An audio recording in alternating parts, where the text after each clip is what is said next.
গত ক্লাসে আমরা ফার্মাকোলজি সম্বন্ধে কিছুটা জেনেছি, হিস্ট্রি জেনেছি।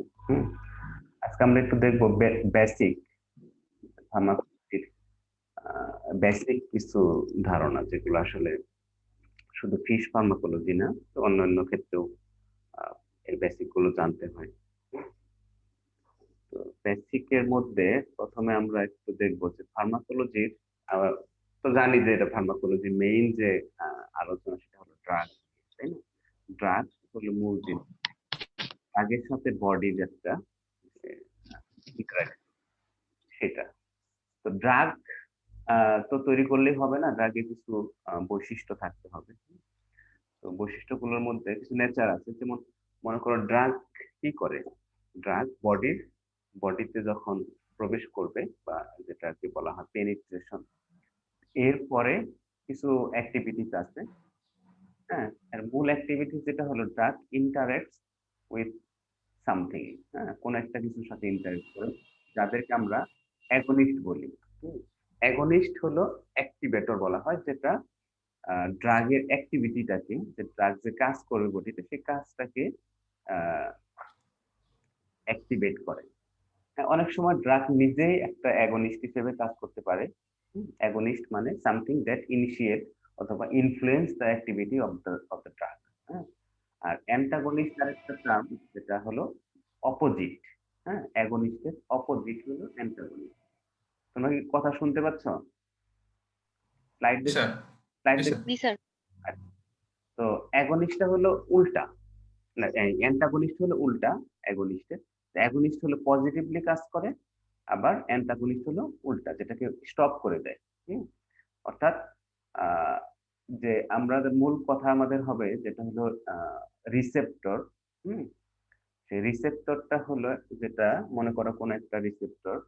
তো এটা যদি একটা রিসেপ্টর হয় ফর এক্সাম্পল, তো অ্যাগনিস্ট এখানে বাইন্ড করবে। হ্যাঁ, আমরা রিসেপ্টরের কথা পড়েছি, যেমন অনেকটা সামথিং লাইক ইমিউনোগ্লোবিউলিন বা অ্যান্টিবডি। অ্যান্টিবডির সাথে অ্যান্টিজেন যেরকম বাইন্ড করে, হ্যাঁ, সেরকম যে রিসেপ্টরের সাথে ড্রাগটা, হ্যাঁ, যে ড্রাগ বা অ্যাগনিস্ট, এরা বাইন্ড করবে। তো এখানে যে স্ট্রাকচারটা তোমরা দেখবা, সেই স্ট্রাকচারের সিমিলার হবে, মানে এরকম স্ট্রাকচার হবে, জাস্ট লাইক কি অ্যান্ড লক। যেমন দেখো যে লক, একটা লকের জন্য একটা কি নির্দিষ্ট। হুম, সো সেই কি দিয়ে আমরা লকটা খুলি, অন্য কি দিয়ে কিন্তু লকটা খোলা যায় না। তো এরকমই যে একই ধরনের স্ট্রাকচার থাকবে অ্যাগনিস্ট। তো অ্যাগনিস্ট যখন এখানে বাইন্ড করবে, হ্যাঁ, তখন ড্রাগটা অ্যাক্টিভেট হবে। ড্রাগটা অ্যাক্টিভেট হবে, ড্রাগের অ্যাক্টিভিটিটা শুরু হবে। আর অ্যান্টাগনিস্ট হলো, যেটা হলো ইনহিবিটর, অর্থাৎ এই যে এখানে আহ, জায়গাটা আছে, এখানে যদি অন্য কোনো কিছু বাইন্ড করে ফেলে অলরেডি, অর্থাৎ স্পেসটাকে যদি অকুপাই করে ফেলে, তাহলে কিন্তু এই অ্যাগনিস্টার এখানে বাইন্ড করতে পারতেছে না। তার মানে কি, যে অ্যাগনিস্টের অ্যাক্টিভিটিটাকে স্টপ করে দিচ্ছে, সেজন্য এটাকে বলে ইনহিবিটর। দ্যাট মিনস যদি তুমি কোনো কিছু দিয়ে লকটার যে ছিদ্রটা, পোরটা, সেটা যদি বন্ধ করে দাও, তাহলে কিন্তু কিটা দিয়ে তুমি আর তালাটা খুলতে পারবে না, এরকম বিষয়টা। তো সে ড্রাগের মূল বিষয়টাই হলো এরকম, যে ড্রাগ অ্যাগনিস্টের সাথে ইন্টারেক্ট করবে, অ্যাগনিস্ট আবার যেখানে রিসেপ্টর সেখানে বাইন্ড করবে, ড্রাগ নিজেও বাইন্ড করতে পারে। সো আমাদের যে টার্গেট মলিকুল, সেটাকে আমরা বলি রিসেপ্টর। রিসেপ্টরের আমরা কিছু টাইপ আছে, আমরা পড়বো এরপরে। হ্যাঁ, ওগুলো আস্তে আস্তে আমরা দেখবো রিসেপ্টর। এমনি আমরা তো অনেক রিসেপ্টরের নাম জানি, যেটা আমরা ইমিউনোলজিতে পড়েছি, যে টলরেক রিসেপ্টর, রিগ লাইক রিসেপ্টর, হ্যাঁ, নড লাইক রিসেপ্টর। এই রিসেপ্টর গুলো তো মলিকুলার আসপেক্টে আমরা ওগুলো আলোচনা করি। হ্যাঁ, অনেকটা ইন্ট্রাসেলুলার হতে পারে, আবার এক্সট্রা সেলুলার হতে পারে। সেটা হলো মলিকুলার আসপেক্টে, কিন্তু সেগুলোরও অনেক সময় ফাংশন থাকে, হ্যাঁ, ড্রাগের সাথে। আর এক্ষেত্রে কিছু ডিফারেন্ট রিসেপ্টর, সেগুলোরও ফাংশন অলমোস্ট সিমিলার, মানে একই ধরনের কাজ করে, যে সিগন্যালিং পাথওয়েটাকে অ্যাক্টিভেট করা। ডাউনস্ট্রিম যে সিগন্যালিং পাথওয়ে কোনো একটা বাইন্ড করলো, এর পরবর্তীতে সিগন্যালিং পাথওয়ে, তারপরে কোনো একটা অ্যান্টি ইনফ্লামেটরি যে রেসপন্স হয়, বা অ্যান্টিভাইরাল অ্যান্টিব্যাকটেরিয়াল রেসপন্স, সেটাও কিন্তু ড্রাগের মাধ্যমেও হয়। তাই না? সবগুলো একই ধরনের ফাংশন না, বাট কিছু ড্রাগ দিয়ে আমরা এই কাজগুলো করতে পারি। ড্রাগ আবার ইটসেলফ সেগুলো অ্যাগনিস্ট হিসেবে কাজ করতে পারে, যেটা বললাম, আবার অ্যান্টাগনিস্ট হিসেবেও কাজ করতে পারে, তবে খুব কম কেসে হয়। যেমন কেমিক্যাল অ্যান্টাগনিস্ট হতে পারে, হ্যাঁ, drug known as chemical antagonist. এরা কি করবে? Interact directly with other drugs. অর্থাৎ একটা ড্রাগ মনে করো পজিটিভলি কাজ করতেছে, আর একটা ড্রাগ আমরা দিলাম, সেটা কি করবে? ওই ড্রাগের এগেইনস্টে কাজ করবে। হ্যাঁ, সে ড্রাগের সাথে ইন্টারেক্ট করতে পারে। কিছু ড্রাগ আছে আবার অসমোটিক এজেন্ট, যেগুলো interact almost exclusive with water molecules. হ্যাঁ, ওয়াটার মলিকুলের সাথে ইন্টারেক্ট করে, সেক্ষেত্রে রিসেপ্টরটা খুব বেশি গুরুত্বপূর্ণ না। সো এই এই ধরনের বৈশিষ্ট্য থাকতে পারে ড্রাগের মধ্যে। আবার তোমরা জানো যে একটা ড্রাগের অ্যাক্টিভিটিটাকে আমরা জানি যে নষ্ট করে দিতে পারি আরেকটা ড্রাগ দেওয়া হয়, তাই না? এই ধরনের, যেমন কোন একটা টক্সিন যদি আমাদের বডিতে প্রবেশ করে, কারণ টক্সিন বা পয়জন এগুলো কিন্তু সাম সর্টস অফ ড্রাগস। এগুলোকে নষ্ট করে দেওয়ার জন্য কিন্তু অনেক সময় কিছু ড্রাগ ইউজ করা হয়, তাই না? অর্থাৎ তাদের অ্যাক্টিভিটিটাকে স্টপ করে দেওয়া, নষ্ট করে দেওয়া, নিউট্রালাইজ করে দেওয়া, এই ধরনের বৈশিষ্ট্য থাকতে পারে ড্রাগের মধ্যে। যেটা বলেন পয়জন কি বলতো? পয়জন আর টক্সিন দুইটার মধ্যে পার্থক্য কি জানো কেউ? হুম, পয়জন, টক্সিন। পয়জন মেবি হচ্ছে কেমিক্যালি যদি তৈরি করা হয়, নিজে যদি তৈরি করে। আর টক্সিন সেটা স্যার আমি যতটুকু জানি স্যার, আমার মনে হচ্ছে স্যার স্যার টক্সিন পয়জন হয়তো স্যার বাইরে থেকে ন্যাচারালি হতে ইনজেক্ট পারে। করতে হয়। আচ্ছা, পয়জন বাইরে থেকে ইনজেক্ট করতে হয়, আর স্যার ইনজেক্ট করতে হয়, আর মানে এটা ওই এটা খাওয়ার মাধ্যমে না, ঠিক মানে ফিডের মাধ্যমে না। না, টক্সিন পয়জন দুটোই হতে তোমার পারে। বাইরে থেকে দেওয়া যেতে পারে। হ্যাঁ, হতে পারে। তো দেখো তোমরা একটু যে আহ পয়জন আর টক্সিন, এখানে দেখো টক্সিন, এটাকে আমরা ডিফাইন করতে পারি, এটাও এক ধরনের পয়জন অফ বায়োলজিক্যাল অরিজিন। হ্যাঁ, টক্সিনটা হলো বায়োলজিক্যাল অরিজিন, এটাও পয়জন, বাট এটা বায়োলজিক্যাল। আর পয়জন সেটা হতে পারে বিভিন্ন বায়োলজিক্যাল হতে পারে, নন বায়োলজিক্যাল বা কেমিক্যাল সিনথেসাইজ হতে পারে। হুম, তো টক্সিনটা কি হবে? Synthesize by plants or animals. হ্যাঁ, আর পয়জনটা হলো ইনঅর্গানিক পয়জন হতে পারে। হ্যাঁ, অর্গানিক পয়জন হতে পারে, ইনঅর্গানিক হতে পারে। যেমন লেড বা আর্সেনিক, এরা কিন্তু টক্সিন। হ্যাঁ, এরা না, এরা হলো ইনঅর্গানিক পয়জন, এরা টক্সিন না, এরা কিন্তু পয়জন। হ্যাঁ, আর্সেনিক পয়জনিং।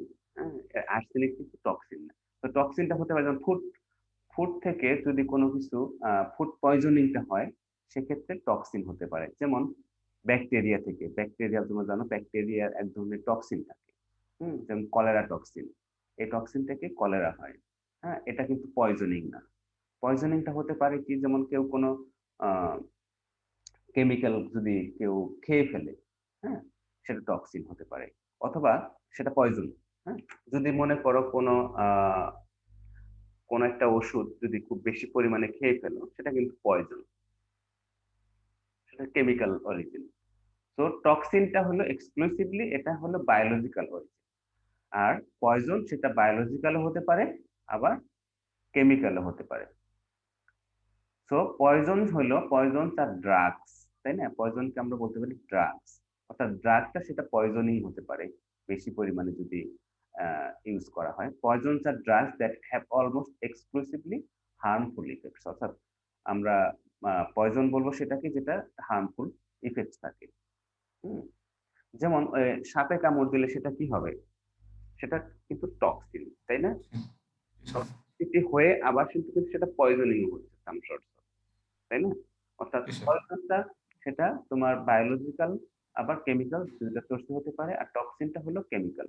আর তোমরা জানো যে সাপের যে টক্সিন, এটা কিন্তু এক ধরনের কেমিক্যাল, তাই না? কেমিক্যাল। সেটা সেটা সোর্স কিন্তু আবার দেখো বায়োলজিক্যাল, তাই না? আহ আরো কিছু বৈশিষ্ট্য আছে ড্রাগের, physical nature of the drug. ড্রাগের ফিজিক্যাল নেচারটা কি হবে? আমরা জানি যে ড্রাগ যেহেতু রিসেপ্টরের সাথে বাইন্ড করে, ইন্টারেক্ট করে, তো ড্রাগের যে সাইজটা হতে হবে সেটা অ্যাপ্রোপ্রিয়েট সাইজ হতে হবে, যেটা suitable for the receptor binding site, অর্থাৎ রিসেপ্টরের যে বাইন্ডিং সাইট সেই যেন বাইন্ড করতে পারে এই ধরনের হতে হবে। কিছু কিছু ক্ষেত্রে হতে পারে ইলেকট্রিক্যাল চার্জ থাকতে পারে। আমরা দেখবো যে রিসেপ্টরের সাথে ড্রাগ কিভাবে বাইন্ড করে। এক ধরনের বাইন্ডিং আছে যে চার্জ, হ্যাঁ, ইলেকট্রিক্যাল চার্জ এর মধ্যে পজিটিভ চার্জ, নেগেটিভ চার্জ এই ধরনের বাইন্ডিং হয়ে ইন্টারঅ্যাক্ট করতে পারে। শেপ একটা ফ্যাক্টর হতে পারে, কারণ রিসেপ্টরের যদি শেপ এরকম হয়, হ্যাঁ, আমরা এর আগে জেনেছি যে করেছি যে মনে করো রিসেপ্টরের সাইজটা এরকম ছিল, অর্থাৎ তাহলে এইখানে এই জায়গাটা বাইন্ড করবে, তাহলে যে ড্রাগটা হবে ড্রাগের যে বাইন্ডিং সাইজটা, হ্যাঁ, শেপটা এরকম হতে হবে, তাই না? আবার অ্যাটমিক কম্পোজিশন সেটাও একটা ফ্যাক্টর, যেটা কম্পোজিশনটা কি, কেমিক্যাল স্ট্রাকচারটা কি, কারণ কেমিক্যাল বাইন্ডিং এর মাধ্যমে বন্ডিং এর মাধ্যমেও ড্রাগ ইন্টারেক্ট করে। হুম, সেই জন্য কেমিক্যাল কম্পোজিশনটাও বড় ফ্যাক্টর। আবার ড্রাগ কি হতে পারে, সলিড হতে পারে। তোমরা জানো যে আমরা যে ট্যাবলেট বা ক্যাপসুল ইউজ করি, সেটা ক্যাপসুল, আবার কিছু লিকুইড ক্যাপসুল আছে, তাই না? পাউডার ফর্মে কিন্তু কিছু কিছু ড্রাগ ইউজ করা হয়। আবার মনে করো কিছু কিছু আছে ভ্যাপারের মাধ্যমে, যেমন মনে করো অ্যাজমা রোগী যারা আছে তোমরা জানো তাদের ইনহেল করতে হয়, তাই না? ইনহেলেশন, এগুলো কিন্তু ড্রাগ, তাই না? সাম শর্টস অফ। তো ড্রাগ হতে পারে লিকুইড হতে পারে, সলিড হতে পারে, আবার সেটা ভেপারের মাধ্যমে হতে পারে, তো গ্যাসিয়াস ফর্মও থাকতে পারে। ড্রাগের সাইজটা, সাইজটা আবার অনেক মানে ভ্যারি করে। কিছু ড্রাগ আছে অনেক ছোট সাইজ হতে পারে, আর কিছু বড় সাইজ হতে পারে। ড্রাগের দেখো সাইজ সবচেয়ে স্মল ড্রাগ যেটাকে বলা হয় লিথিয়াম আয়ন, হ্যাঁ, এটা এটা মলিকুলার ওয়েট হলো 7। সো এটা সবচেয়ে ছোট ড্রাগ আমরা বলতে পারি। আর ভেরি লার্জ ড্রাগ হতে পারে যেমন অ্যালটাপ্লেস, অ্যালটাপ্লেস যেটা, এটা molecular weight 59,000 molecular weight. So এটা বুঝতেই পারো যে অ্যালটাপ্লেস হলো এক ধরনের কি বলে এটাকে, নিউরো ট্রান্সমিটার টাইপের, যে নিউরন অর্থাৎ নার্ভাস সিস্টেমে এরা কাজ করে। তো এই ধরনের বিষয় থাকতে পারে, খুব ছোট হতে পারে আবার বড় হতে পারে। তবে যেটা এভারেজ আমরা বলতে পারি মলিকুলার ওয়েটটা 100 থেকে 1000 এর মধ্যে ভ্যারি করে মলিকুলার ওয়েট।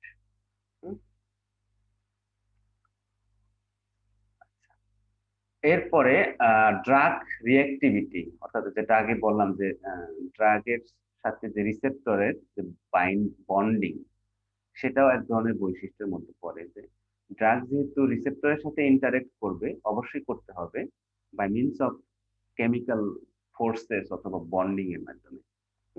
এবং এই বন্ডিংকে আমরা তিনটা ভাগে ভাগ করতে পারি। একটাকে বলা হয় কোভ্যালেন্ট। কোভ্যালেন্ট তো তোমরা জানো, এটা মানে স্ট্রং বন্ডিং। হ্যাঁ, কোভ্যালেন্ট ভেরি স্ট্রং বন্ডিং, যেটাকে আমরা অনেকটা সময় বলতে পারি ইরিভার্সিবল বন্ডিং। হ্যাঁ, ইরিভার্সিবল বন্ডিং অর্থাৎ এখানে তোমরা দেখো যে হাইড্রোজেন বন্ডিং হচ্ছে। হ্যাঁ, এটা সিঙ্গেল বন্ড হতে পারে, একটা একটা হাইড্রোজেন বন্ড যেটা একটার সাথে আরেকটা বাইন্ড করবে। ডাবল হতে পারে, ডাবল বন্ডিং হতে পারে। হুম, হ্যাঁ, এটা হাইড্রোজেন বন্ড হলো। এখানে আবার দেখো কার্বন ডাই অক্সাইডের যে বন্ডিংটা, এটা হলো ডাবল। আবার ট্রিপল বন্ডিং হতে পারে, যেমন নাইট্রোজেনের সাথে নাইট্রোজেন বন্ডিং। এটা তোমরা জানো যে ট্রিপল বন্ডিং হতে পারে, এখানে তিনটা নাইট্রোজেন মলিকুল বন্ডিং হতে পারে। সো যত বন্ডিং যত বেশি হবে, যত মলিকুল ইন্টারাকশনটা বেশি হবে, তত কিন্তু স্ট্রং হচ্ছে। হ্যাঁ, পানি কিন্তু সহজেই, খুব সহজেই পানি হাইড্রোজেন অক্সিজেন কিন্তু আলাদা করতে পারি না আমরা। এটা অনেক টেম্পারেচারে হিট দিতে হয়। কার্বন ডাই অক্সাইডের ক্ষেত্রে একই রকম, নাইট্রোজেনও অনেকটাই একই রকম, অনেক বেশি স্ট্রং এদের বন্ডিং, তাই না? তো এটা হলো কোভ্যালেন্ট, অর্থাৎ ড্রাগের সাথে রিসেপ্টরের বন্ডিংটা হতে পারে কোভ্যালেন্ট বন্ডিং হতে পারে, সেক্ষেত্রে ভেরি স্ট্রং, অর্থাৎ ইরিভার্সিবল বন্ডিং। অর্থাৎ এখানে রিসেপ্টরের সাথে, হুম, রিসেপ্টরের সাথে যে ড্রাগ এখানে বাইন্ড করবে, হ্যাঁ, এখানে যখন বাইন্ড করবে, এই বন্ডিংটা অনেক লম্বা সময় স্টেবল থাকতে পারে। লম্বা সময় স্টেবল থাকলে কি হবে বলো তো? হুম,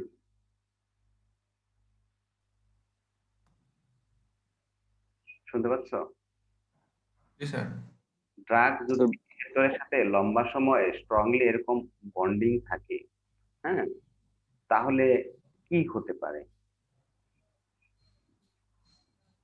তার ইফেক্টটা কি হবে?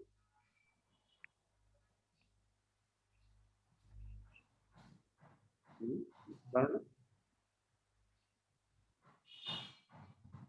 আচ্ছা, আমি আগে যেটা বললাম যে ড্রাগের অ্যাক্টিভিটি, এরা অ্যাক্টিভ মানে অ্যাক্টিভ হবে এদের ফাংশনিং যখন এরা রিসেপ্টরের সাথে বাইন্ড করে, তাই না?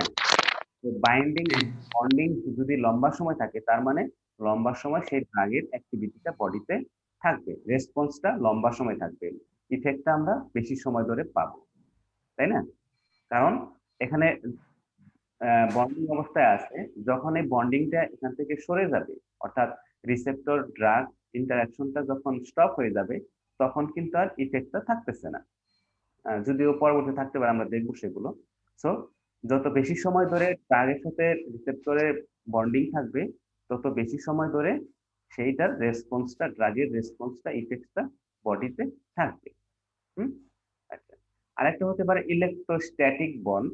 হুম, যেটা ইলেকট্রোস্ট্যাটিক বন্ডটা হলো, এটা হলো ভেরি মাচ কমন দেন কোভ্যালেন্ট। কোভ্যালেন্টটা যেহেতু এটা অনেক লম্বা সময় ধরে থাকে, ইরিভার্সিবল, সেই জন্য ড্রাগটা এমন ভাবে ডিজাইন করা হয় যেন না, খুব ভেরি রেয়ার কেসে, যে ক্ষেত্রে লম্বা সময় ধরে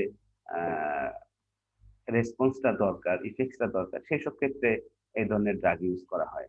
আর ভেরি খুব কমন ক্ষেত্রে দেখো যে ড্রাগটা আমরা কি করি, দিনে 3 বার ইউজ করা হয়, তাই না? অথবা প্রতিদিন একটা করে, দিনে 3 বার, দিনে 2টা, এরকম করে করা হয়, ড্রাগ ইউজ করা হয়। তার মানে সেইটার 8 ঘন্টা 10 ঘন্টা পরে এই ড্রাগের অ্যাক্টিভিটিটা শেষ হয়ে যায়। তখন আবার সেটা অ্যাক্টিভিটি শেষ হয়ে যাওয়ার পরে আবার আরেকটা ড্রাগ দিতে হয়, তাই না? যখন রিসেপ্টরের সাথে এইটার বন্ডিংটা সরে যায়, তখন কিন্তু রেসপন্স পাওয়া যায় না। তখন কি করা হয়, অন্য আবার আরেকটা ড্রাগ দেওয়া হয়, কারণ এটা যখন খালি হয়ে যায়। রিসেপ্টর তো বডিতে অনেকগুলো থাকতে, অনেক রিসেপ্টর থাকতে পারে। তো এখানে একটা বাইন্ড করো, এখানে একটা বাইন্ড করলো, একটা নির্দিষ্ট সময় পর এইটা, অর্থাৎ ড্রাগের যে অ্যাক্টিভ ইনগ্রেডিয়েন্ট, অ্যাক্টিভ মলিকুল, সেটা যখন শেষ হয়ে যায় অথবা এটা বন্ডিংটা সরে যায়, তখন এখানে আবার আরেকটা ডোজ যখন দেওয়া হয়, তখন এটা আবার রিসেপ্টরের সাথে বাইন্ড করে, তাই না? তো এইভাবে, তো এটা কমন, যেটা খুব অল্প সময় মানে কোভ্যালেন্ট যেটা, সরি ইলেকট্রোস্ট্যাটিক যেটা, সেটা একটা নির্দিষ্ট সময় পরে মানে যেহেতু উইক বন্ড, সেটা সরে যায়। হুম, আবার static bonds vary from relatively strong linkage between permanently charged ionic molecules to weaker hydrogen bonds। অর্থাৎ ইলেকট্রোস্ট্যাটিক বন্ডটা মানে কোভ্যালেন্টের মতো খুবই উইক হতে পারে, মানে স্ট্রং হতে পারে কোভ্যালেন্টের মতো, আবার খুবই উইকও হতে পারে। হ্যাঁ, অর্থাৎ খুব স্ট্রং বন্ডিং হতে পারে, যেমন নাইট্রোজেন বন্ডের মতো স্ট্রং বন্ডও হতে পারে, আবার হাইড্রোজেন বন্ডিং এর মতো উইক, হাইড্রোজেন যদি উইক না, মানে আহ, এর মতো উইকার বন্ডও হতে পারে। হাইড্রোজেন বন্ড উইকার দেন নাইট্রোজেন বন্ড, তোমরা জানো। আরেকটা হলো হাইড্রোফোবিক বন্ড। হাইড্রোফোবিক বন্ড মানে হলো, তোমরা জানো যে হাইড্রোফোবিক মানে কি? বলো তো। স্যার পানির প্রতি বিকর্ষী স্যার, মানে পানিকে লাইক করে না। পানির সাথে আকর্ষণ থাকবে না। তার মানে এটা উল্টাটা হয়, যেটা হাইড্রোফোবিক, তারা সাধারণত লাইপোফিলিক হয়, তাই না? লিপিডের সাথে তারা লিপিডকে প্রেফার করে। তো কিছু কিছু ড্রাগ আছে যেগুলো হাইড্রোফোবিক বন্ড তাদের মধ্যে থাকে, অর্থাৎ পানিতে এরা পানির সাথে বন্ডিং হয় না, তারা কি করে, লিপিডের সাথে তাদের যেটা ভালো ইন্টারাকশন হয়। হুম, লিপিডের সাথে, বিশেষ করে যে মেমব্রেন থাকে, হ্যাঁ, সেল মেমব্রেনে তোমরা জানো লিপিড থাকে। আমরা কি করি, যে ড্রাগটা যখন নেওয়া হয়, সে ড্রাগের কিন্তু আমরা পরবর্তীতে দেখবো যে বডিতে দেওয়া হলে সেগুলো এটার কি হয়, ডিস্ট্রিবিউশন হয়। আমরা ইনজেকশনের মাধ্যমে দেই বা ওরালি আমরা ড্রাগ নেই, সেটা আমাদের স্টমাকে, ওরালি নিলে সেটা স্টমাকে যাচ্ছে, এবং সেই স্টমাক থেকে কিন্তু এরা যে আমাদের স্টমাকের যে মেমব্রেন, সেই মেমব্রেন দিয়ে বিভিন্ন প্রসেসে আমরা পড়বো সেগুলো, যে ডিফিউশন হতে পারে, হ্যাঁ, তারপরে আহ আহ, কি বলে, এন্ডোসাইটোসিস হতে পারে, বিভিন্ন মাধ্যমে এরা সেল মেমব্রেনে, অর্থাৎ গাটের মেমব্রেন থাকে, গাট ওয়াল, সেটা দিয়ে ব্লাড স্ট্রিমে চলে যায়। কারণ মূল কথা হলো ব্লাড ফ্লো, ব্লাডে যেতে হবে বা প্লাজমাতে যেতে হবে কোনো একটা রেসপন্স পেতে গেলে। কারণ বডির একমাত্র যেটা মুভমেন্টটা হতে পারে কোনো কিছু সেটা ব্লাডের মাধ্যমে। কারণ ব্লাড তোমরা জানো বডির বিভিন্ন অর্গানে ব্লাড ফ্লো হয়, তাই না? ব্লাডই একমাত্র যেটা সব জায়গায় ফ্লো করতে পারে। সো আমাদের মূল টার্গেটটাই হবে যে ড্রাগ যেভাবেই দেওয়া হোক ব্লাডে যেতে হবে, প্লাজমাতে যেতে হবে, তাই না? প্লাজমাতে গেলে আমাদের তখন বিভিন্ন রিসেপ্টরের সাথে, অর্গানের সাথে এরা পৌঁছে যাবে। সো যেগুলো হাইড্রোফোবিক, দ্যাট মিনস লাইপোফিলিক, যদি কোনো ড্রাগ থাকে সেগুলো কি হবে যে সেল মেমব্রেনে যে লিপিড থাকে, হ্যাঁ, লিপিড সলিবল ড্রাগ যেগুলো হাইলি লিপিড সলিবল, এরা সেল মেমব্রেনের যে রিসেপ্টর সেগুলোর সাথে ইন্টারঅ্যাক্ট করতে পারে বা সেল মেমব্রেনের মাধ্যমে এরা প্রবেশ করবে, ব্লাড ফ্লোতে যাবে, ব্লাডের সাথে প্লাজমাতে এরা চলে যাবে। সো এই 3 ধরনের বন্ডিং এর মাধ্যমে ড্রাগ এবং রিসেপ্টর ইন্টারঅ্যাক্ট করতে পারে। হ্যাঁ, আর হতে পারে ড্রাগ বডি যে ইন্টারাকশন, মূল আমাদের যে আলোচনা ড্রাগের সাথে বডির যে ইন্টারাকশন। আমরা তো ড্রাগের এইগুলো দেখলাম, বৈশিষ্ট্য, ড্রাগের প্রপার্টিস, এবং এখন আমরা দেখবো যে ড্রাগের সাথে বডির যে ইন্টারাকশন হচ্ছে সেই ইন্টারাকশন গুলো কি ধরনের ইন্টারাকশন। হ্যাঁ, তোমরা জানো যে আমাদের মানে ফার্মাকোলজির যে মূল যে সাবজেক্ট ম্যাটার বা আমরা যে বিষয়গুলো নিয়ে আলোচনা করব সেটা হলো, একটা বলা হয় ফার্মাকো ডায়নামিক্স আর একটা হলো ফার্মাকো কাইনেটিক্স। তোমরা হয়তো নাম শুনেছো। ফার্মাকো মানে কি বলতো? মিলন, মিলন আছো? মিলন সে কি আছে না চলে গেছে? হুম,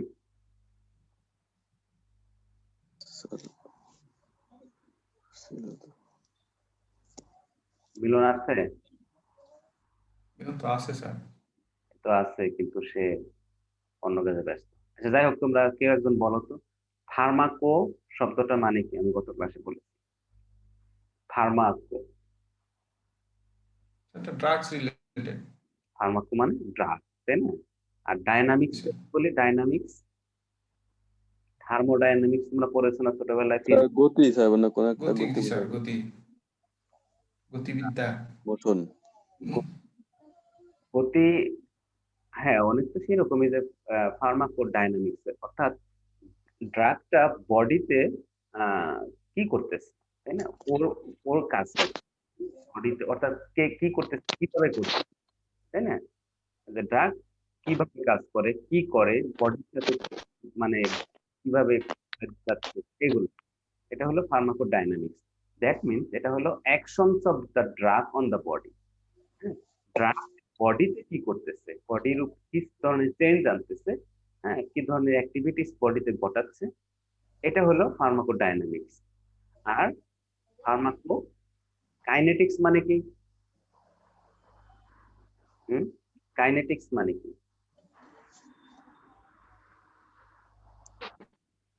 হুম, গতিশক্তি। কি বললা, বুঝিনি। স্যার কতটুকু কাজ করবে মানে সেটা আর এটা তো বাংলা আছে না? বলো তো কি? বোঝায় কাইনেটিক স্যার এনার্জি বলে। বলেন। হ্যাঁ, গতি মানে গতির ফলে যে বলটা হয়, স্যার স্ট্রেংথ। তাই না? তো ফার্মাকোকাইনেটিক্স মানে হলো, এটা হলো actions of the body on the drug. That means একটা ড্রাগ আমরা যখন খেয়ে ফেলি বা নিচ্ছি বা ইনজেকশনের মাধ্যমে, সেই ড্রাগটা বডিতে কোথায় কোথায় যাচ্ছে, হ্যাঁ, কিভাবে যাচ্ছে, কোথায় কোথায় যাচ্ছে, এবং এটা নিয়ন্ত্রণ করে কে? বডি কিন্তু নিয়ন্ত্রণ করতেছে, তাই না? ড্রাগ কোথায় যাবে না না যাবে সেটা কিন্তু বডি নিয়ন্ত্রণ করতেছে। আর ড্রাগ কি নিয়ন্ত্রণ করতেছে? বডি, বডির কে নিয়ন্ত্রণ করতেছে, মানে বডির চেঞ্জ আনতেছে, তাই না? কোন একটা রেসপন্স হচ্ছে বডিতে, সেটা হলো ডাইনামিক্স। আর ড্রাগ কোথায় যাচ্ছে, হ্যাঁ, ড্রাগ কিভাবে যাচ্ছে, সেটা হলো কাইনেটিক্স। অর্থাৎ ড্রাগ যেটা করে কাইনেটিক্স, আর বডি যেটা করে ড্রাগের উপরে সেটা হলো ডাইনামিক্স। তাই না? এই দুইটা হলো মূল আলোচ্য বিষয়। আমরা এখন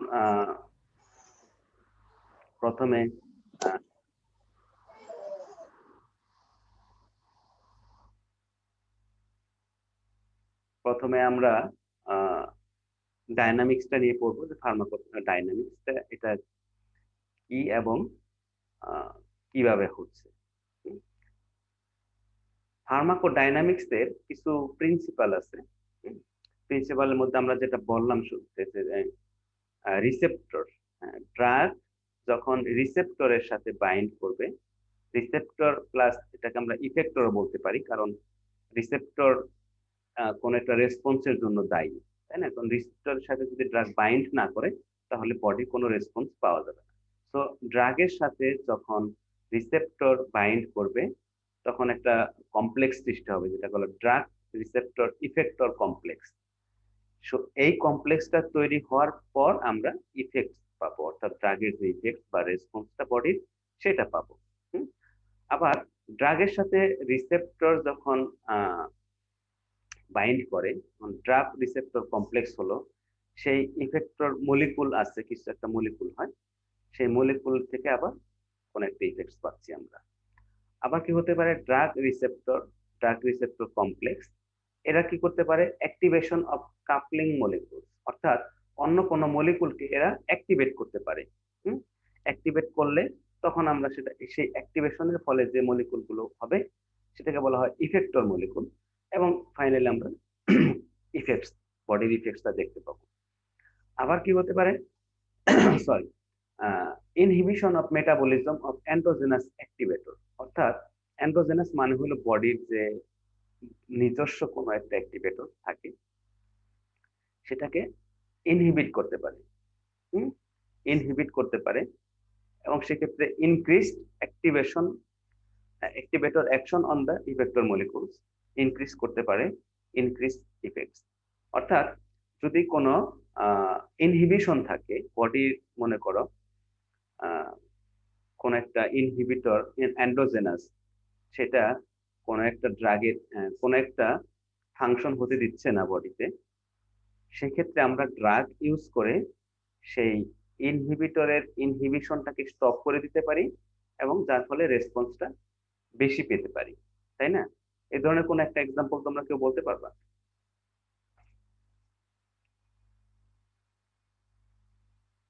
হুম, কোন একটা এক্সাম্পল কেউ?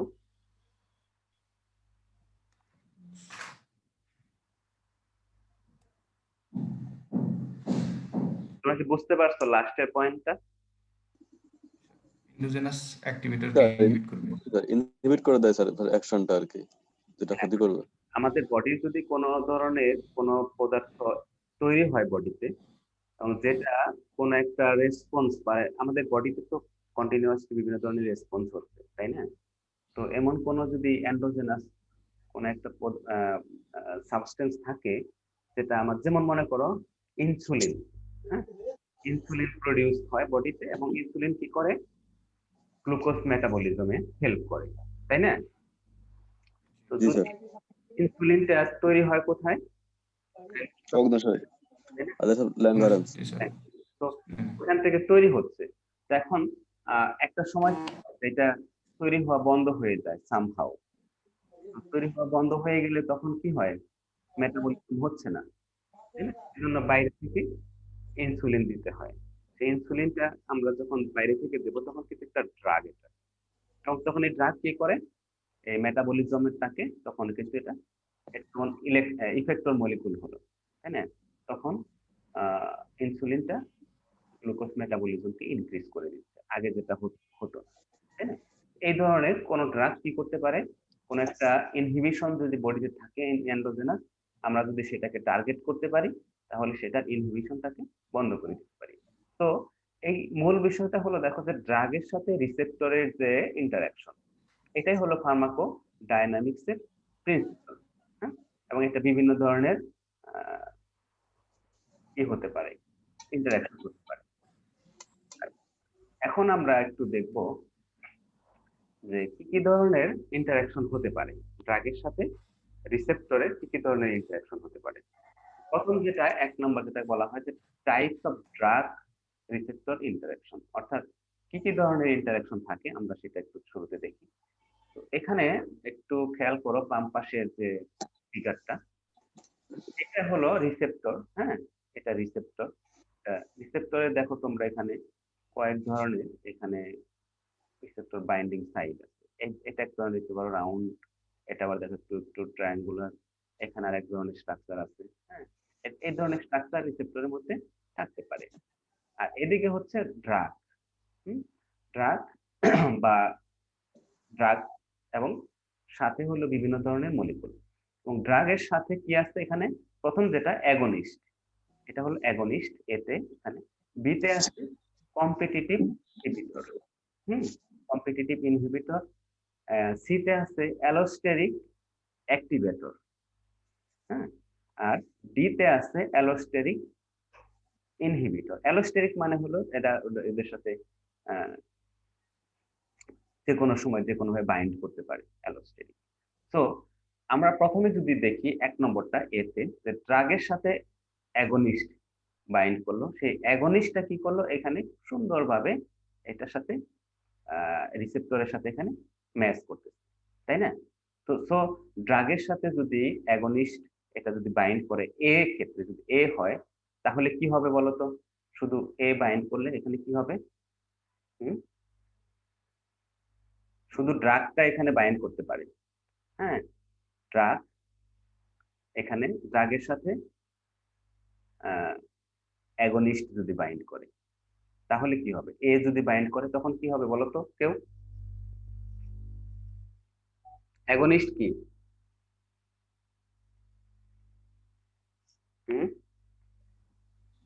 Hello, sir activator sir. Activator. তো এটা কি হবে তাহলে এখানে বাইন্ড করলে? যখন স্যার কাজটা শুরু হবে স্যার, কাজটা যখন শুরু হবে স্টার্ট হবে স্যার, অ্যাক্টিভেট হবে। অ্যাক্টিভেট হবে, তাই না? এক্সেলেন্ট করবে স্যার, জি। তোমরা না বুঝতে জিজ্ঞেস করো, কারণ এইটাই হলো আমাদের আলোচনার মূল বিষয়। এখানে যদি না বুঝে পরবর্তীতে প্রবলেম হবে। হ্যাঁ, সো এখানে অ্যাগনিস্ট ড্রাগ বাইন্ড করলো, সেটা অ্যাক্টিভেট হলো। তোমরা এখানে ডান পাশে যে ইফেক্টস দেখো, এখানে দেখো এ এ অ্যালন, এদিকে হলো dose। হ্যাঁ, তোমরা এই কার্ডটা সবসময় দেখবা ফার্মাকোলজিতে, ডোজ রেসপন্স। হ্যাঁ, অর্থাৎ এটা কিন্তু একটা এক ধরনের সর্টস অফ সিগময়েড কার্ভের মতো, অর্থাৎ তুমি ডোজ বাড়াচ্ছ, একটা স্টেজে এসে রেসপন্সটা পাচ্ছ। তো এখানে দেখো তোমরা যেটা অ্যালন, এখানে এই রেসপন্সটা তোমরা পেলা, অর্থাৎ এইখানে এই ডোজ দিয়ে আমরা ম্যাক্সিমাম যে রেসপন্সটা পাচ্ছি, এখানে এটা বলা হয় ম্যাক্সিমাম রেসপন্স। এখন এটা কোথায় কখন পেলাম আমরা? এই ডোজে পেলাম। এখানে এই ডোজটা যদি আমরা ইউজ করি ম্যাক্সিমাম রেসপন্স পাওয়া গেল। আচ্ছা, এবার আমরা যদি বি দেখি, দেখো এটা হলো B competitive inhibitor. That means যদি এই দুইটার মধ্যে কম্পিটিশন হয় অ্যাগনিস্টের সাথে, এটা ইনহিবিটর, সরি হ্যাঁ অ্যাগনিস্ট, তাহলে এটা কি হবে? এখানে যদি এটা বাইন্ড করে ফেলে, যেহেতু ইনহিবিশন হয়, এটা যদি এখানে বাইন্ড করে ফেলে তখন কি হবে? অ্যাগনিস্ট কিন্তু আর বাইন্ড করার স্পেস পেল না, তাই না? তাই না? তাই জি স্যার। জি জি। সেক্ষেত্রে কি হবে? সেক্ষেত্রে রেসপন্সটা কিন্তু কম হবে। হ্যাঁ, এ প্লাস বি হয়, এখানে খেয়াল করো, এ প্লাস বি। এ প্লাস বি তার মানে কি? এখানে দেখো আমরা ম্যাক্সিমামটা পাচ্ছি কোথায়? এইখানে আর কি, এইখানে। তার মানে অনেক বেশি ডোজ দিচ্ছে। হ্যাঁ, অর্থাৎ এখন তার মানে কিন্তু এমন না যে বডিতে একটাই রিসেপ্টর থাকে। বডিতে মনে 100 রিসেপ্টর আছে, এর মধ্যে কম্পিটিটিভ ইনহিবিটর 50টা দখল করে ফেললো, তো বাকি 50টা দখল করবে অ্যাগনিস্ট। মানে 50% রেসপন্স, অর্থাৎ কম রেসপন্স পাচ্ছে। আবার যদি এই ইনহিবিটর খুব বেশি থাকে, ড্রাগ যদি কম থাকে, তাহলে কি হবে? ইনহিবিটর গুলো কি হবে? খুব মানে 8% রিসেপ্টর বাইন্ডিং সাইট থেকে দখল করে ফেললো, তখন মাত্র 25% এই ড্রাগটা স্পেস পাবে।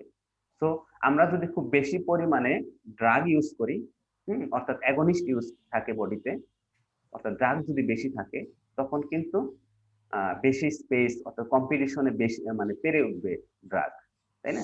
তখন ড্রাগ অ্যাগনিস্ট যেগুলো তারা তখন বেশি জায়গা দখল করবে, অর্থাৎ বেশি। দেখো এখানে তো বোঝা যাচ্ছে যে ডোজটা যদি বেশি দেই তাহলে আমরা সেই একই পরিমাণে রেসপন্সটা পাচ্ছি, অর্থাৎ ডোজ কিন্তু অনেক বাড়াতে হচ্ছে। অর্থাৎ ড্রাগের পরিমাণ যদি বেশি হয় তাহলে বেশি পরিমাণ রিসেপ্টর বাইন্ডিং সাইটের জায়গাটাকে দখল করবে, যেখানে ইনহিবিটর যেগুলো সেগুলো খুব বেশি পাত্তা পাবে না, তাই না? Something like that.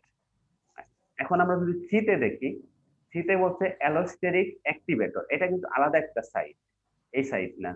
তো অ্যালোস্টেরিক অ্যাক্টিভেটরটা কি হচ্ছে, এইটা যদি এখানে বাইন্ড করে তার মানে কি এরা অ্যাক্টিভেট করে দেবে, অর্থাৎ রিসেপ্টর এখানে বাইন্ড করলো, সরি অ্যাগনিস্ট বাইন্ড করলো রিসেপ্টরে এখানে, আবার এখানে যে অ্যালোস্টেরিক অ্যাক্টিভেটর তারাও বাইন্ড করলো, তখন কি হবে, এ এবং সি দুইটা যদি একসাথে বাইন্ড করে তখন কি হবে বলতো?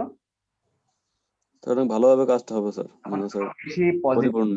হবে। তখন দেখো এখানে খেয়াল করো, এ প্লাস সি যখন হয় তখন আমরা যদি এই ম্যাক্সিমামটা পাচ্ছি, দেখো ম্যাক্সিমামটা কিন্তু এইখানে উঠে গেছে এবং অনেক কম ডোজে, অর্থাৎ আগে যে ডোজটা আমরা দিচ্ছি তার চেয়ে কম ডোজ দিয়ে বা সেই ডোজ দিয়েও রেসপন্স কিন্তু অনেক বেশি পাচ্ছি, তাই না? এখানে মনে করো এটা যদি 100% হয়, হ্যাঁ, তাহলে এখানে কিন্তু আমরা 80% 90% রেসপন্স পাচ্ছি, যেটা 50%-এর বা 60% পাচ্ছি অ্যাগনিস্ট বা ড্রাগ অ্যালোন। সো বডিতে যদি আমাদের অ্যালোস্টেরিক অ্যাক্টিভেটর থেকে যায় তাহলে, যেটা অ্যান্ড্রোজেনাস হতে পারে বা বাইরে থেকে অ্যান্ড্রোজেনাস সাধারণত হয় এগুলো, সেক্ষেত্রে এই কাজটা হতে পারে। আচ্ছা, এখন ডি যদি হয়, দেখো এখানে ডিটা কি, অ্যালোস্টেরিক ইনহিবিটর। এখন ডিটা কিন্তু আবার এটাও ইনহিবিট করতেছে, অর্থাৎ এইখানে এর সাথে যদি ডি হয় তাহলে রেসপন্সটা দেখো এখানে আরো ফ্ল্যাট হয়ে গেছে, অর্থাৎ এটা এমন ইনহিবিটর যেটা যদি বাইন্ড করে, এখানে তুমি অ্যাগনিস্ট থাকলেও সেই অ্যাগনিস্ট কিন্তু ভালো কাজ করবে না। এ প্লাস ডি হলে অনেকটা ফ্ল্যাট, খুব ভেরি লিটল রেসপন্স তুমি পাবা, এবং সেই ম্যাক্সিমাম তো কখনোই উঠবে না, এবং আগে যেটা ড্রাগ অ্যালোন যেটা হতো সেই লেভেলে আমরা যেতে পারতেছি না, তাই না? তো এই ধরনের ড্রাগ রিসেপ্টর ইন্টারাকশন বডিতে হতে পারে, ঠিক আছে? স্যার হ্যাঁ বলো। স্যার এখানে স্যার এই যে বি সি ডি আর এগুলো স্যার কোত্থেকে আসবে স্যার, মানে বডিতে উৎপন্ন হবে নাকি স্যার বাইরের থেকে আসবে স্যার এগুলো?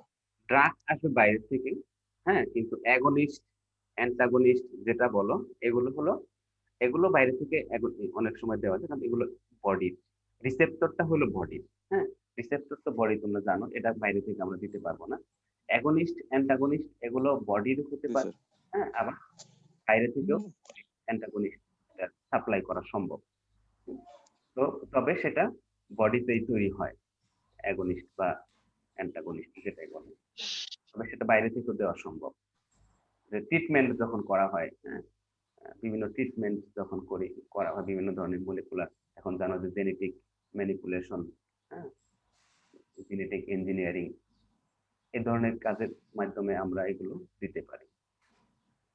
বিভিন্ন ধরনের তোমরা যখন বিভিন্ন যদি ভবিষ্যতে সুযোগ হয় ফার্মাকোলজিক্যাল এক্সপেরিমেন্ট যদি করো কিসে, সেক্ষেত্রে বিভিন্ন ধরনের ড্রাগ সাথে দেওয়া হবে, সাথে বিভিন্ন অ্যাগনিস্ট অ্যান্টাগনিস্ট এগুলো সিনথেটিক পাওয়া যায়, সেগুলো ইউজ করেও এই ধরনের ইফেক্ট দেখা সম্ভব। ড্রাগ সাথে এই অ্যাগনিস্টের রিসেপ্টরের রিলেশন ইন্টারাকশন থেকে। তো এক নাম্বারটা হলো, এখন আমরা যদি দুই নম্বরটা দেখি, agonist that inhibit their binding molecule. আমাদের মনে হয় পরবর্তীতে এখানে কিছু এক্সপ্লেনেশন আছে, যেটা আগে বললাম যে ড্রাগের সাথে রিসেপ্টরের ইন্টারাকশন, আমরা আগের স্লাইডটাতে ফিগারটাকে আমরা যদি দেখি,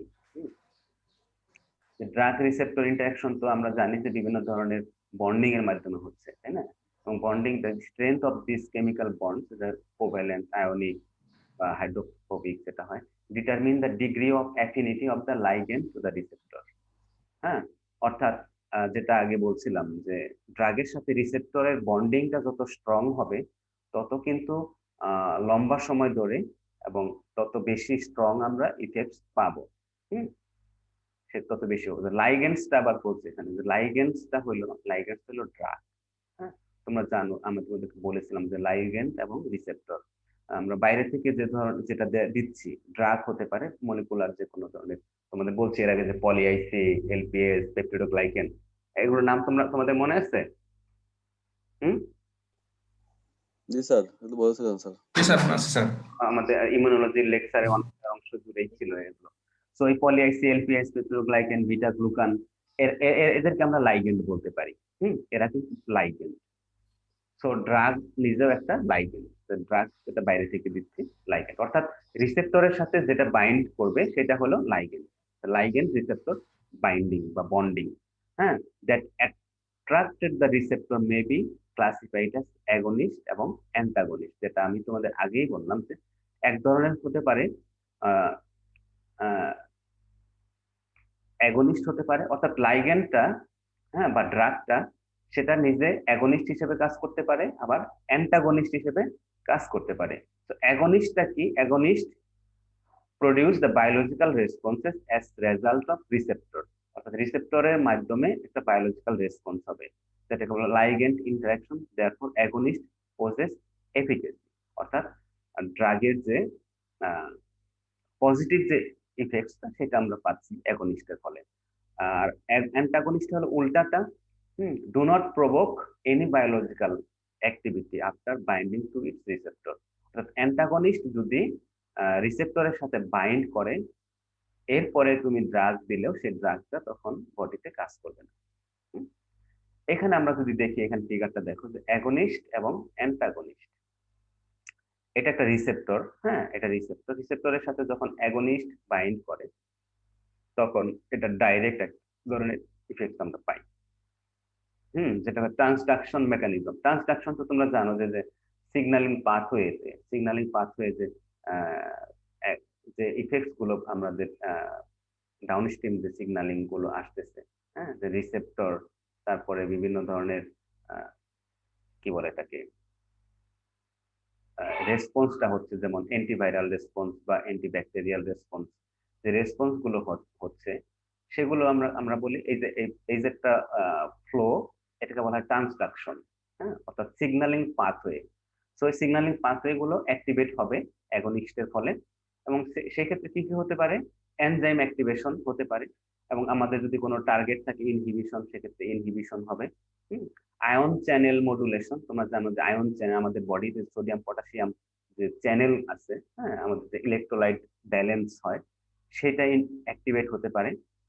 তারপরে ডিএনএ ট্রান্সক্রিপশন দ্যাট মিনস আমাদের বিভিন্ন ধরনের যেটা বললাম যে মলিকুলার রেসপন্স, অ্যান্টিভাইরাল বা অ্যান্টিব্যাকটেরিয়াল রেসপন্স, সেটা ট্রান্সক্রিপশনের ফলে তোমরা জানো যে ট্রান্সক্রিপশনের ফলে আরএনএ হচ্ছে, ট্রান্সলেশনের ফলে প্রোটিন হচ্ছে।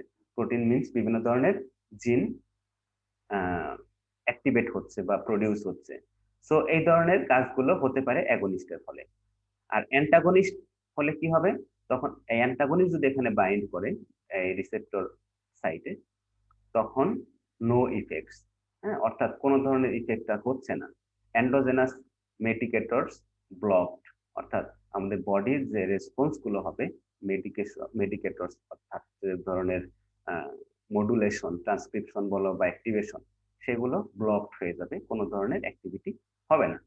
সো এই হলো অ্যাগনিস্ট এবং অ্যান্টাগনিস্ট কিভাবে কাজ করে।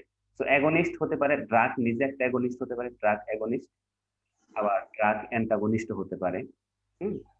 আবার অ্যাগনিস্ট অ্যান্টাগনিস্ট এগুলো বডির ভিতরেও প্রডিউস হতে পারে। ঠিক আছে, এখন আমরা একটু যদি দেখি যে রিসেপ্টর নিয়ে কথা হচ্ছিল, আমরা খুব ডিটেলস পড়বো না এখানে, পরবর্তীতে সুযোগ পেলে হয়তো দেখবো। ধরনের, হ্যালো, কিছু বলছো? আজকে আরো পড়াবেন স্যার? আরেকটু পড়াই, এইটা শেষ করি। জি স্যার। রিসেপ্টর হতে পারে বিভিন্ন ধরনের, হ্যাঁ, রিসেপ্টর কয়েক ধরনের হতে পারে। যেমন একটা হলো ট্রান্সমেমব্রেন রিসেপ্টর, একটা হলো ট্রান্সমেমব্রেন, যেমন তোমার এখানে কয়েকটা টাইপ আছে ট্রান্সমেমব্রেনের। ট্রান্সমেমব্রেন মানে হলো যে মেমব্রেনের সাথে এরা থাকে, অর্থাৎ এটা মেমব্রেনের, যেমন কিছু আছে তোমার এক্সট্রা সেলুলার, ইন্ট্রাসেলুলার রিসেপ্টর। এই ট্রান্সমেমব্রেন গুলো হলো extra cellular, that means cell মেমব্রেনের সারফেসে এরা এক্সপ্রেস হয়। অর্থাৎ যখন কোনো ড্রাগ বাইন্ড করবে তখন সেল মেমব্রেনের সারফেসে এরা বাইন্ড করতে পারে, তাই না? অর্থাৎ সেল মেমব্রেনে এখানে বাইন্ড করলো, বাইন্ড করার পরে এরা আবার কিন্তু ইন্টারসেলুলার হয়ে যেতে পারে। এটা হতে পারে ট্রান্সমেমব্রেন রিসেপ্টর। আরেকটা হলো ইন্টারসেলুলার রিসেপ্টর, যেটা সাইটোপ্লাজমে অর্থাৎ সাইটোপ্লাজমের ভিতরে, হ্যাঁ এখানে দেখো সাইটোপ্লাজমের ভিতরে কিছু রিসেপ্টর থাকে এবং সেটা সাইটোপ্লাজম থেকে পরবর্তী দেখো যেখানে সাইটোপ্লাজম এরপরে নিউক্লিয়াসে চলে যায়। তো এটা হলো আবার নিউক্লিয়ার রিসেপ্টর থাকতে পারে। নিউক্লিয়ার রিসেপ্টর তোমাদেরকে আমি বলেছি আগে কিছু রিসেপ্টর ইমিউনোলজিতে, যেমন মনে করো টল লাইক রিসেপ্টর। টল লাইক রিসেপ্টরের মধ্যে বেশিরভাগগুলো হলো সেল সারফেস এক্সট্রা সেলুলার। আর TLR3 যেটা সেটা হলো সাইটোপ্লাজমে, হয়তো তোমরা জানো সাইটোপ্লাজমের রিসেপ্টর। তারপরে নড লাইক রিসেপ্টর যেটা নিউক্লিয়ার রিসেপ্টর, হ্যাঁ অবশ্যই সেটা নিউক্লিয়াসে থাকবে, তাই না? আর একটা রিগ লাইক রিসেপ্টর, এটা হলো cytoplasmic. Rig like RLR, rig I, MD5, এগুলো হলো সাইটোপ্লাজমিক রিসেপ্টর। তো আমরা বিভিন্ন ধরনের রিসেপ্টর এখানে দেখতে পাই। আবার এখানে আমরা ট্রান্সমেমব্রেনের রিসেপ্টরের মধ্যে বিশেষ করে ফার্মাকোলজির ক্ষেত্রে যদি বলি, একটা হতে পারে আয়ন চ্যানেল রিসেপ্টর। এই পাশের এই ফিগারটা দেখো, আয়ন চ্যানেল অর্থাৎ আমরা আমাদের বডিতে যে সোডিয়াম পটাশিয়াম পাম্পিং হয়, তোমরা জানো সোডিয়াম পটাশিয়াম যে এক্সচেঞ্জ হচ্ছে, সোডিয়াম যাচ্ছে পটাশিয়াম বের হচ্ছে, এই ধরনের যে এক্সচেঞ্জ, এই যে মুভমেন্ট গুলো হচ্ছে, এই মুভমেন্ট গুলো কিন্তু আয়ন চ্যানেল। কারণ আয়নের ফলে একটা নির্দিষ্ট পরিমাণ আয়ন যাচ্ছে, নির্দিষ্ট পরিমাণ আয়ন বের হয়ে যাচ্ছে। তোমরা সম্ভবত ফিজিওলজিতে পড়েছো, হ্যাঁ সম্ভবত পড়ার কথা ওইখানে, সার্কুলেশন বা রেসপিরেশন যে হয় ওইখানে কিন্তু এই আয়ন এক্সচেঞ্জের বিষয় আছে। ওইখানে ওইরকমই এখানে লাইগেন্ড গেটেড, এটা লাইগেন্ড গেটেড বলা হয়।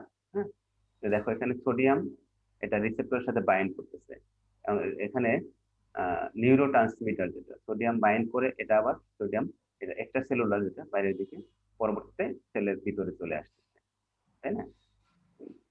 এটা ওপেন হচ্ছে, এটা বাইন্ড করার ফলে ওপেন হচ্ছে, আবার পরবর্তীতে ক্লোজ হচ্ছে। দেখো এখানে ওপেন হয়েছে এখানে, তো ওপেন হলে এটা চলে আসবে, হ্যাঁ ওপেন।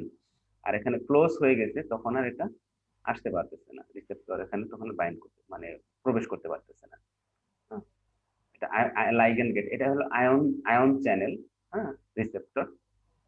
একটা হলো জি প্রোটিন কাপল রিসেপ্টর, যেটা খুবই গুরুত্বপূর্ণ এবং কমন, যেটা GPCR বলা হয়, জি প্রোটিন কাপল রিসেপ্টর। হ্যাঁ এক্ষেত্রেও এখানে তোমরা যদি দেখো এটা নিয়ে আমরা ডিটেলস পড়বো পরবর্তীতে আশা করি। এখানে যে এটা 7 হেলিক্স ট্রান্সমেমব্রেন বলা হয়, 7টা মেমব্রেন থাকে। আমরা এখানে যদি এই যে GPCR এর স্ট্রাকচারটা যদি দেখি, এটা একটা প্রোটিনের স্ট্রাকচার।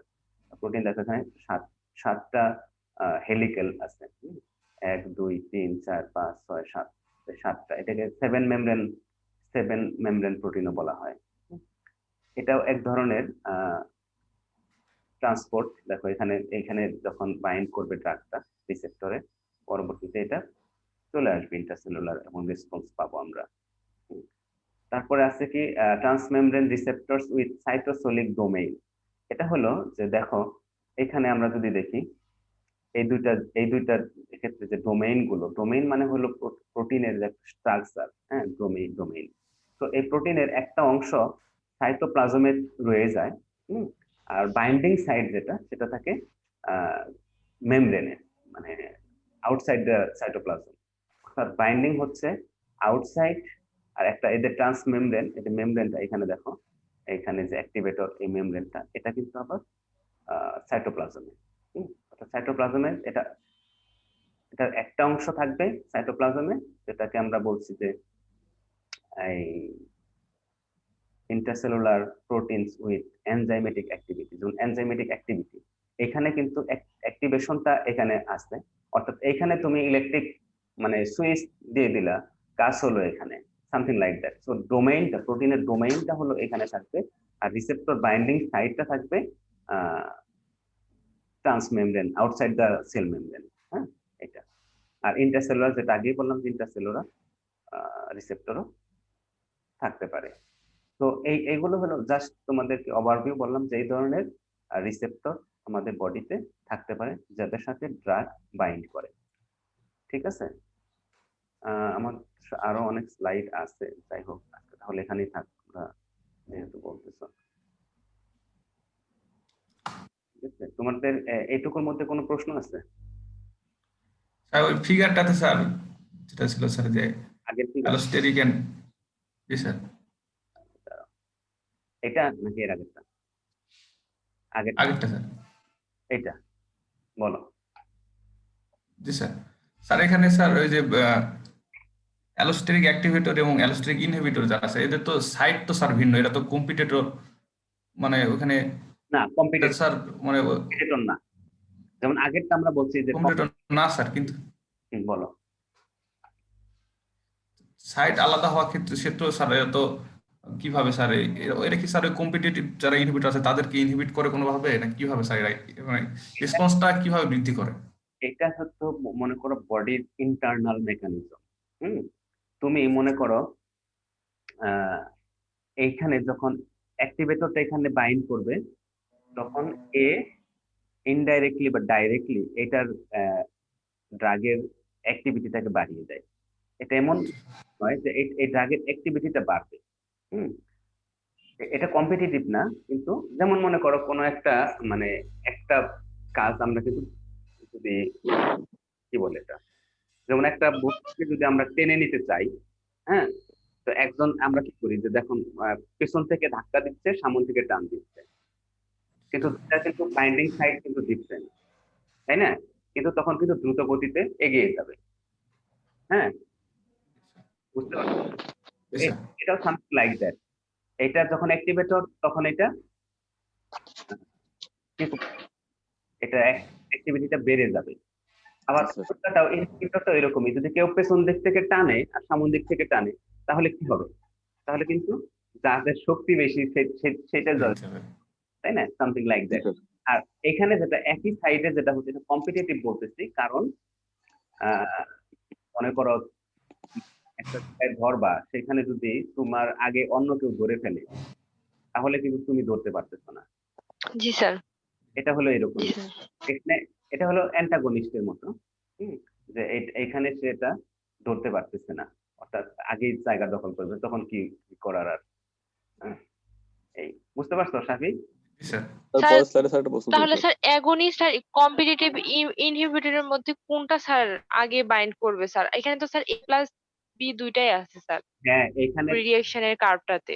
এই জন্যই তো এটা আগে তোমাদের বলছিলাম যে এখানে ডোজটা একটা ফ্যাক্টর। হ্যাঁ, তুমি এখানে কে বাইন্ড করবে এটা কিন্তু বডি মানে রেসপন্স, মানে এটা কেউ বলতে পারবে না যে কে বাইন্ড করবে। যে কেউ বাইন্ড করতে পারে। এখন কথা হলো যে ইনহিবিটর যেটা অ্যাগনিস্ট অ্যান্টাগনিস্ট, এদের পরিমাণটা কতটুকু আছে। হ্যাঁ, যেমন মনে করো 50টা আমাদের 50টা রিসেপ্টর আছে। হ্যাঁ, এই রিসেপ্টর কিন্তু একটা না, একই জিনিস অনেক থাকে, তোমরা জানো বডিতে অনেক রেসপন্স থাকে। মনে করো 50টা রিসেপ্টর আছে। এখন যদি অ্যাগনিস্ট যদি থাকে 30টা, আর অ্যান্টাগনিস্ট যদি থাকে 30টা, মানে ইনহিবিটর, তখন কি হবে? এখন এদের মধ্যে এত মিক্সিং অবস্থায় বডিতে আছে, এরা এরা এরা ফাইট করবে, তাই না? নিজেদের মধ্যে যে কম্পিটিশন হবে কারা এখানে যেতে পারবে। এমন যদি হয় যে 25টা ড্রাগ বা অ্যাগনিস্ট বাইন্ড করলো আর 25টা ইনহিবিটর, 25টা, তখন কি হবে? সমান সমান বাইন্ড করলো, 50-50 রেসপন্স। জি স্যার। তখন রেসপন্সটা হবে মাঝে। এখন এর মধ্যে যদি 30টা বাইন্ড করে আর যদি এখানে 20টা হয় তখন আরেকটু বেশি। তো এখন তুমি তোমার টার্গেটটা কি? তুমি 50টাকেই তুমি দখল করতে চাও, তখন তোমার কি করতে হবে? এখানে ড্রাগের পরিমাণটা যদি আমি বাড়িয়ে দিই, এখানে মনে করো 100টা মলিকুল দিলাম ড্রাগ, 100 মলিকুল, তো এর 100 আর ইনহিবিটর 30, এদের মধ্যে কম্পিটিশন যদি হয় তখন কিন্তু 100 এদের সংখ্যাটা যাওয়ার সম্ভাবনাই বেশি থাকবে। সবগুলো যেতে না পারলেও অ্যাটলিস্ট 40 বা 45টা আমরা রিসেপ্টর যদি দখল করতে পারি তখন রেসপন্সটা কিন্তু বেশি পাচ্ছি, তাই না? তো এদের মধ্যে কে আগে যাবে কে পরে যাবে না। হ্যাঁ, কারণ রিসেপ্টর অনেকগুলোই, তুমি অনেকটা কিছুটা এরকম আমরা খেলাধুলা আছে না আমাদের, হ্যাঁ, যে একটা ধরতে পারলাম না আরেকটা, এরকমই 100 বা 1000, আসলে 100 1000 না তো এখানে। তার মানে ডিফারেন্ট রিসেপ্টর স্যার। হ্যাঁ, রিসেপ্টর একই শেপের মানে অনেকগুলো রিসেপ্টর থাকে। থাকতে পারে, জি। তো রিসেপ্টর যত মানে তোমরা স্যার এটা একটু কনফিউশন স্যার। ওটা মানে কনফিউশন দূর হয়েছে আশা করি। রিসেপ্টর আমাদের বডিতে অনেক আছে, একই রিসেপ্টর, জি স্যার। অনেকটা অ্যান্টিবডির মতো। তোমরা যদি মনে করো যে অ্যান্টিবডি বডিতে তৈরি হচ্ছে প্রচুর, তাই না? অ্যান্টিজেন প্রচুর বাইন্ড করতে পারবে। তো অ্যান্টিবডি বডিতে কম থাকে, তাহলে কম অ্যান্টিজেন বাইন্ড করে। তো এইটার সাথে আহ, তোমাদের অবশ্য একটু পড়াতে পারলে ভালো হতো। আহ, তোমাদের এই পয়েন্টটা আমি একটু পরে দিই, হ্যাঁ। তোমাদের 2 নম্বরে এটা একের সাথে এখানে তো এখানে দেখো 1 2 3, একের পরে আমি 3 নাম্বারটা আজকে একটু বলে দিই, জানো এটা যেহেতু আলোচনা হচ্ছে তোমাদের একটু সুবিধা হবে পরবর্তীতে। এখানে আরেক 3টা জিনিস দেখো, হ্যাঁ। Against, partial against, inverse against, যেহেতু বলতেছিলাম অ্যাগনিস্ট সেই জন্য একটু বলি। আর এটার সাথে হলো আরেকটা বলবো অ্যান্টাগনিস্ট। অ্যান্টাগনিস্ট তো আমরা বুঝতে পারলাম যে অ্যান্টাগনিস্টটা হলো কি বলতো? বাধা দেবে রেসপন্স। বাধা দেবে, হ্যাঁ, রেসপন্সটাকে স্টপ মানে হতে দেবে না, বাধা দেবে। আচ্ছা, অ্যাগনিস্টটা তো মানে উল্টাটা, যে অ্যাগনিস্টটা কি করতেছে? ড্রাগের অ্যাক্টিভিটিটা, অ্যাকশনটা মানে পজিটিভলি এটা কাজ করতেছে। আরেকটা হতে পারে পার্শিয়াল অ্যাগনিস্ট। পার্শিয়ালটা কি? এটা হলো দেখো, আমরা এখানে যদি একটু দেখি, এই ফিগারটা দেখি যদি, এখানে এটা এটা হলো রিসেপ্টর, হুম, এটা ড্রাগ, হ্যাঁ, এটা হলো মনে করো ড্রাগ, হ্যাঁ, তিনটাই, এই যে 3টা গোল্লা দেখতেছো, 3টাই ড্রাগ। এখন ড্রাগের সাথে এবং ড্রাগের যে এটা হলো, একটা হলো ফুল অ্যাগনিস্ট। ফুল অ্যাগনিস্ট মানে হলো এখানে দেখো যে অ্যাগনিস্ট এখানে পুরাটা, অর্থাৎ আমরা ম্যাক্সিমাম রেসপন্সটা পাচ্ছি, হ্যাঁ, ম্যাক্সিমাম রেসপন্সটা পাচ্ছি এখানে। ফুল অ্যাগনিস্ট অর্থাৎ সে, তাকে কেউ বাধা দিচ্ছে না, সে নিজের মতো করে কাজ করতেছে, ফুল অ্যাগনিস্ট। ঠিক আছে, অর্থাৎ আমরা ইফেক্ট পাচ্ছি মানে 100%, এটা 100% ইফেক্ট আমরা পেলাম, মনে করো 100%। ঠিক আছে। আর একটা হলো পার্শিয়াল অ্যাগনিস্ট। পার্শিয়াল অ্যাগনিস্টটা হলো যেটা, যে অ্যাগনিস্টটা 100% ইফেক্ট অর্থাৎ 100% পজিটিভ ইফেক্ট দিতে পারে না, অর্থাৎ এটা 100% কাজ করতে পারে না, অর্থাৎ এটা কিছুটা এটা ইফেক্টিভনেস কিছুটা কম, হুম। অর্থাৎ এক্ষেত্রে আমরা বলতে পারি যেটা 50 বা 70% এটা ইফেক্ট আমরা পাচ্ছি, সেটাকে বলা হয় পার্শিয়াল অ্যাগনিস্ট। আরেকটা হলো ইনভার্স অ্যাগনিস্ট। ইনভার্সটা কি বলতো? ইনভার্সটা কি? উল্টাটা, বিপরীত। হ্যাঁ, অর্থাৎ এটা তোমার, স্যার হ্যাঁ, উল্টা। অর্থাৎ তুমি দেখো এখানে ফুল অ্যাগনিস্টে তুমি 100% পজিটিভ ইফেক্ট পেলা, হ্যাঁ, কিন্তু যখন ইনভার্স অ্যাগনিস্ট দেওয়া হয়, হুম, এটা অপোজিট ইফেক্ট, দ্যাট মিন্স এটা অ্যাক্টিভিটিটাকে স্টপ করে দেবে। হ্যাঁ, দেখো এখানে দেখো ইনভার্স অ্যাগনিস্টটা কিন্তু এটা বন্ধ করে দিচ্ছে, অর্থাৎ তুমি জিরো রেসপন্স পাচ্ছ, কোনো রেসপন্স পাচ্ছ না। এটা ছিল আহ, মানে ইনভার্স। ঠিক আছে। তো এখানে খেয়াল রাখবা যে অ্যাগনিস্ট, পার্শিয়াল অ্যাগনিস্ট এবং ইনভার্স অ্যাগনিস্ট, এই তিনটা কিন্তু 3 ধরনের, হ্যাঁ। এখন অ্যান্টাগনিস্টটা কি তাহলে বলতো? অ্যান্টাগনিস্ট, ইনভার্স অ্যাগনিস্ট কি এক জিনিস? হুম, গ্রাফ অনুযায়ী তো এক না স্যার। এক? এক না স্যার, আলাদা স্যার। অ্যান্টাগনিস্ট ইনহিবিট করবে স্যার, না স্যার, এক না স্যার। উল্টা কাজ করবে। তাহলে কোনটা ভালো? মন্দের ভালো কোনটা? অ্যান্টাগনিস্টই তো ভালো। সেক্ষেত্রে অ্যান্টাগনিস্টই ভালো, তাই না? এটা ঠিক জি আছে, স্যার। জি স্যার, কিন্তু ইনভার্স অ্যাগনিস্ট এটা খুব খারাপ, এটাকে মানে আরো বেশি। জি স্যার। একেবারে কি করে দেবে, নেগেটিভ করে দেবে। ঠিক আছে, এই 4টা বিষয়টা মাথায় রাখবা, তাহলে তাহলে থাকবে মনে আসছে। হ্যাঁ, আর কারো কোনো প্রশ্ন আছে? না স্যার। আচ্ছা, যদি থাকে তাহলে আমরা একটু এগুলো আমি তোমাদেরকে বই দিয়ে দেবো রেফারেন্স, পড়াশোনা করো। হ্যাঁ, পড়াশোনা না করলে কিন্তু এগুলো ভুলে যাবা। হুম, মানে আমাকে প্রচুর পড়তে হচ্ছে, কারণ আমার জানোই যে আমাদের কারোরই ব্যাকগ্রাউন্ড এরকম ছিল না, হ্যাঁ, বা আমরা পড়িনি আগে, তো আমাদেরকে এগুলো জানতে হচ্ছে, পড়তে হচ্ছে, যেহেতু নতুন সিলেবাস। ঠিক আছে তাহলে। স্যার জি স্যার